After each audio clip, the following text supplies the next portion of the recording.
Hi and welcome to my channel. आज जिस topic पे हम लोग बात करेंगे वो है थ्योरीज ऑफ पर्सनालिटी और इसके अंदर आज हम डिस्कस करेंगे type theory of personality. Jung's classification we will discuss today.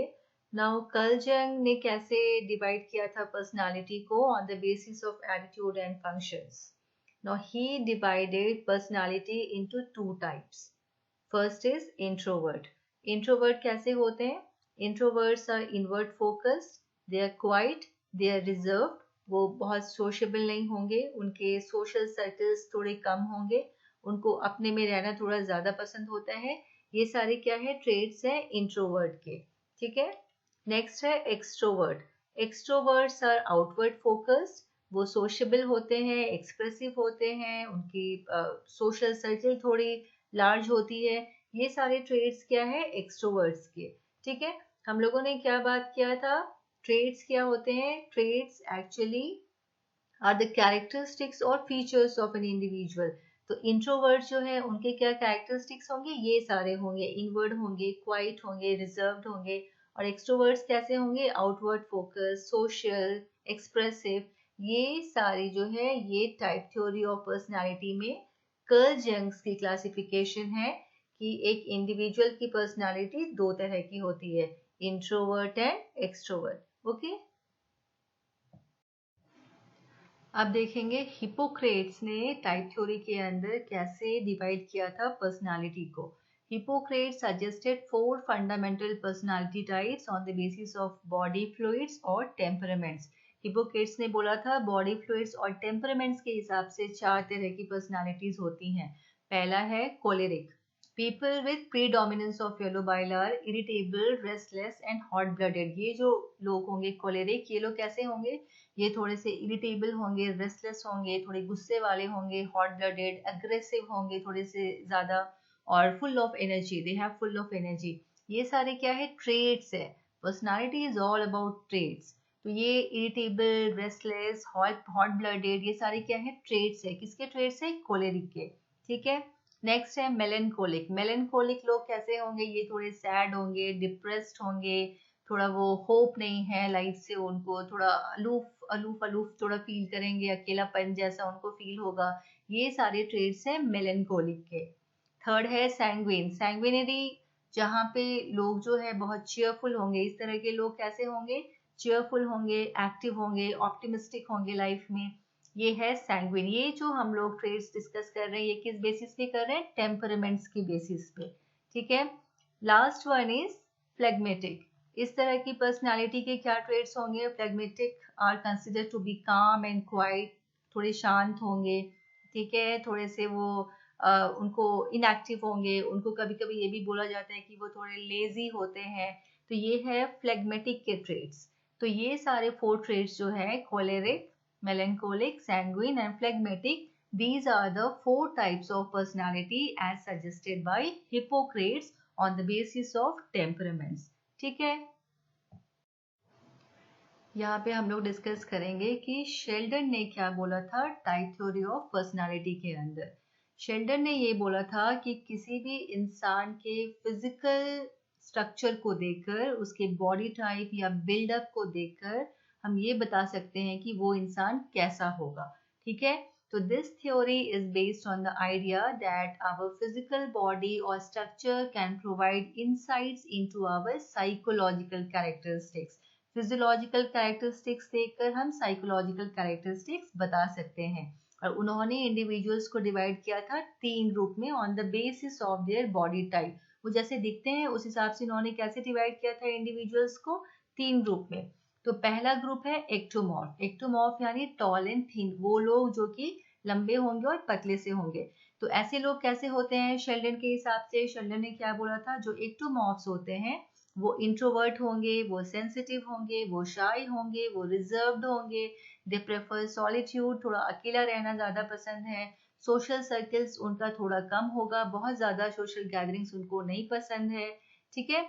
तो ये सारे जो है ये एक्टोमॉर्फ्स के क्या है? ट्रेड्स है। ये सारे क्या है? ये एक्टोमॉर्फ्स की पर्सनालिटी के पार्ट है। ठीक है। नेक्स्ट है एंडोमॉर्फ। नाउ एंडोमॉर्फ्स, हुआ एंडोमॉर्फ्स, एंडोमॉर्फ्स वो है जो कि शॉर्ट एंड प्लम्प है, जो छोटे से हैं और थोड़े से प्लम्प है। ये कैसे होते हैं? They are sociable, they enjoy life, they are supportive, warmth and nurturing tendencies होती है उनकी, और वो प्रायोरिटाइज करते हैं हमेशा कंफर्ट ओवर चैलेंजेस। ये क्या है? एंडोमॉर्फ। एंडोमॉर्फ जो है उसके ये सारे ट्रेट्स है, मतलब जो इंसान थोड़ा शॉर्ट एंड प्लम्प है वो कैसा होगा? वो सोशेबल होगा, लाइफ को एंजॉय करेगा, सपोर्टिव होगा, ठीक है, according to Sheldon. Third is mesomorph. No mesomorph यानी मस्क्यूलर। मस्क्यूलर यानी वो लोग जो थोड़े से बॉडी बिल्डर टाइप, थोड़े स्ट्रॉन्ग मस्क्यूलर टाइप जो दिखते हैं, वो आते हैं मेसोमॉर्फ वाले ग्रुप में। ये कैसे होंगे?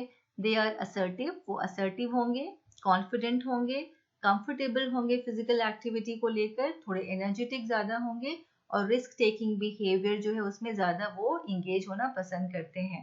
ठीक है, तो ये क्या है? ये ट्रेड्स है किसके लिए? मेसोमॉर्फ के लिए। तो शेल्डन ने क्या बोला था कि फिजिकल बिल्डअप देखकर हम साइकोलॉजिकल जो कैरेक्टरिस्टिक्स है वो बता सकते हैं लोगों का, और उन्होंने उसको 3 रूप में डाला था।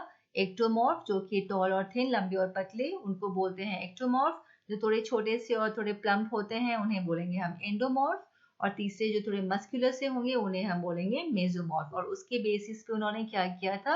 ये बताया था कि ये लोग कैसे होंगे। ठीक है, that is Sheldon's contribution to type theory of personality. Clear है? अब देखते हैं second theory of personality, and that is trait theories of personality. ये थ्योरी दिया था ऑलपोर्ट ने। ठीक है, Allport trait theory. Now he categorized personality traits into 3 levels. उन्होंने 3 लेवल्स में डिवाइड किया था पर्सनालिटी को। इसे समझेंगे एक एक करके। पहला है cardinal traits. Now what are cardinal traits? ये वो ट्रेट है जो कि एक इंसान में बहुत ही ज्यादा स्ट्रांगली प्रेजेंट होता है। ठीक है, इतना स्ट्रांगली कि उस इंसान के हर बिहेवियर में, हर एटीट्यूड में, या हर पर्सनालिटी के जो एस्पेक्ट्स होते हैं उसके, उसमें वो कार्डिनल ट्रेट जो है वो दिखेगा। ठीक है ना, मतलब जो बाकी सारे ट्रेड्स होते हैं, एक्चुअली पर्सनालिटी होती क्या है? Combination of traits. तो बाकी सारे ट्रेड्स को ये वाले ट्रेड्स जो होते हैं कार्डिनल ट्रेड्स, वो ओवरशैडो करती है, और इतना ओवरशैडो करती है कि वो उस इंसान की पहचान बन जाती है। मतलब जब हम उस ट्रेड का नाम लेते हैं तो वो इंसान याद आएगा। अगर फॉर एग्जाम्पल अगर मैं बोलती हूँ नॉन वायलेंस, तो कौन आता है सबसे पहले दिमाग में? महात्मा गांधी। ठीक है, तो ये जो नॉन वायलेंस है ये क्या है? कार्डिनल ट्रेट है, ये महात्मा गांधी की आइडेंटिटी है, that is cardinal trait. So what are cardinal traits? These are traits that dominates a person's personality and influence almost every aspect of their behavior. Cardinal traits are so fundamental to a person's identity that they are almost synonymous with who the person is. एक और example देखिए, mother Teresa. अगर charity की बात करूं, selflessness की बात करूं, तो कौन सा इमेज आएगा सामने? Mother Teresa. Mahatma Gandhi non violence, intelligent, Einstein. ठीक है, तो ये सारे क्या है? ये नॉन वायलेंस या फिर सेल्फलेसनेस, चैरिटी, ये सारे क्या है? ट्रेड्स है। ये ट्रेड्स जो है इनकी पहचान बन गई है। ये सारी जो पर्सनालिटीज है, महात्मा गांधी या मदर टेरेसा जो एग्जाम्पल लिया है हम लोगों ने, ये जो सामने जो उनके नाम के सामने जो ट्रेड्स लिखा हुआ है, ये क्या है? उनकी पहचान है। ठीक है, तो कार्डिनल ट्रेड्स वो ट्रेड्स होते हैं जो कि डोमिनेट करते हैं किसी इंडिविजुअल की पर्सनालिटी को, और इतना डोमिनेट करते हैं कि वो सारे बाकी पर्सनालिटी को ओवरशैडो करती है और उनकी आइडेंटिटी बन जाती है। That is cardinal traits. ठीक है, नेक्स्ट है सेंट्रल ट्रेड्स। सेंट्रल ट्रेड्स जो है वो है ब्रॉडर ट्रेड्स। ब्रॉडर ट्रेड्स होती है जो कि foundation, it forms the foundation of our personality. अगर मैं बोलूंगी कि आप अपने आप के बारे में बताइए आप कैसे हैं, तो फिर हम लोग कैसे बात करते हैं? हम लोग की like okay I am kind, मैं ऑनेस्ट हूँ, मैं काइंड हूँ, मैं सेंसिबल हूँ, मैं थोड़ी सोशेबल हूँ। ऐसे हम लोग 5 से 10 ट्रेड्स अपने बारे में गिना देते हैं। तो ये सारे जो है ना 5-10 ट्रेड्स, ये क्या है? सेंट्रल ट्रेड्स है। ठीक है, ब्रॉडर ट्रेड्स जो कि लोगों की पर्सनालिटी को या उसके बिहेवियर या एटीट्यूड्स को शेप करती है। So those traits are referred to as central traits. Allport ने बोला था कि एक इंसान में 5 से 10 सेंट्रल ट्रेट्स होते हैं। ठीक है, तीसरा है secondary traits. Now secondary traits are less consistent, more superficial traits. इसे less consistent या superficial traits क्यों बोल रहे हैं? क्योंकि ये वो trait है हमारे personality का जो हमेशा reveal नहीं होती. ये तभी सामने आता है जब situation demand करता है. फॉर एग्जाम्पल कोई एक आदमी है जो थोड़ा वो काम, हमेशा काम रहता है, लाइक बहुत ही थोड़ा शांत टाइप का, शांत सुशील टाइप का कोई आदमी है, ठीक है. और ऐसा नहीं है कि उस आदमी को गुस्सा नहीं आता, ठीक है. अगर ऐसा ही कोई सिचुएशन होगा, स्ट्रेसफुल सिचुएशन या कोई भी ऐसा सिचुएशन, तो फिर वो गुस्सा भी हो सकता है. तो ये गुस्सा होना उसका जो है वो सेकेंडरी ट्रेट है, क्योंकि वो उस पार्ट ऑफ उसकी पर्सनालिटी है जो कि दैट इज लेस एविडेंट, वो हमेशा दिखता नहीं है वो वाला पार्ट, लेकिन जब सिचुएशन की डिमांड है तभी वो ट्रेड जो है वो सामने आता है.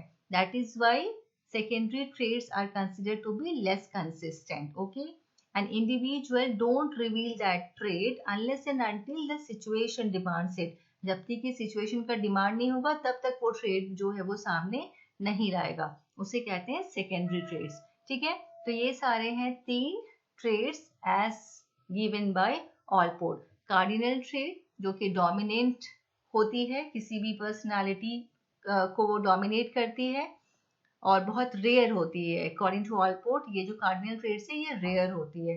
नेक्स्ट है central traits. These are broader traits and secondary traits are traits which is revealed only when the situation demands it. ठीक है.